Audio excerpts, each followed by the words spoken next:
Somebody said, if you eat yummy, you get tummy. I'm eating of the word of God. So దేవుని యొక్క వాక్యముని devour the scripture so that your spirit will become alive. మీ ఆత్మ జీవించినట్లు. మనుషుడు బిర్యానీ వల్ల కాదు కానీ ఆయన నోటి నుండి వచ్చు ప్రతి మాట వలన. And here I come with a rhema word for you. There are rivers waiting to flow out of you. కడుపులో నుంచి జీవ జల నదులు. And then one river is the river of healing. One river is the river of provision. One river is the river of innovations and ideas and concepts and theories. One river is breakthroughs for your life, answers for your prayers. There are rivers waiting to flow outside of you. Amen. I am a river. ఆ నది ఎక్కడికి పారును అక్కడ చేపలును అక్కడ చెట్లు జీవించును.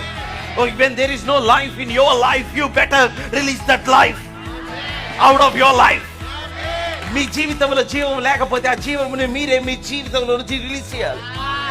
There is no outsourcing. God who is in you is bigger than anything. మీలో ఉన్నవాడు లోకంలో ఉన్నవాని కంటే గొప్పవాడు. సో నేను మనుషుల్ని ఆధారం చేసుకోవట్లేదు.